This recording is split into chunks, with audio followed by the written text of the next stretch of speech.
आशीर्वाद निकल आ सके सुनाबी ई कहानी छै देखल बाबा भोरे भोरे उठै छथिन तो बाबा के सबसे प्रिय भोजन में धान होइ छै सबके बुझल उठ के बाबा कहै छथिन जे आब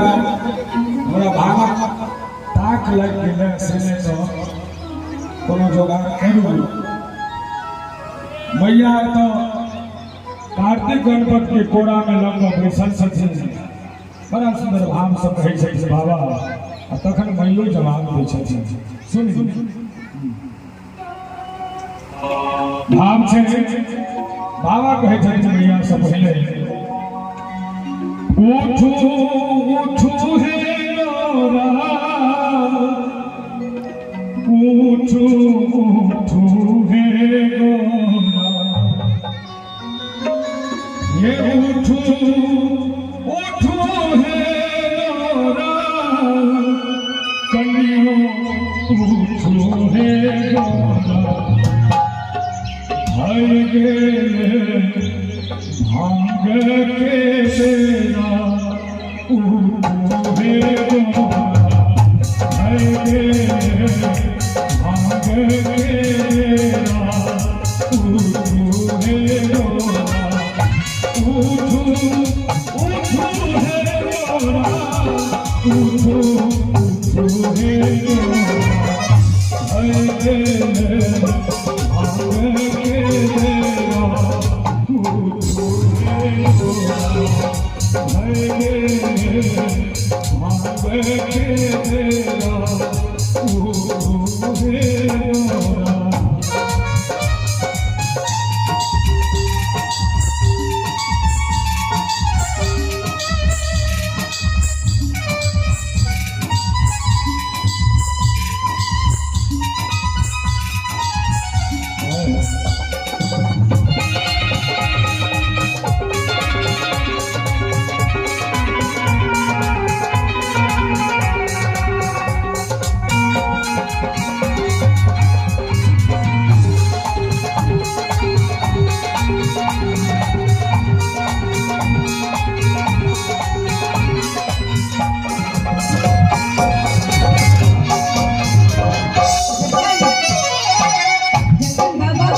मैया ये कही छथिन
मैया से बाबा ने जीते जिंदगी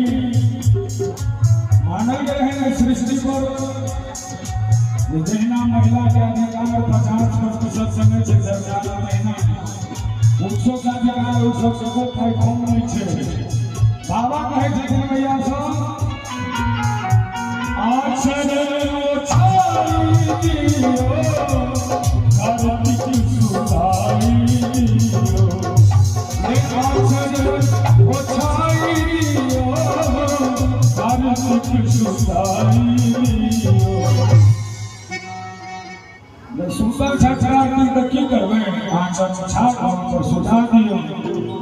आई कोई ताली यहाँ से बाबा लग बजा दियो किसी दी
हमरा भजन पर खुश होकर सब कलाकार के जहाँ सम्मान कर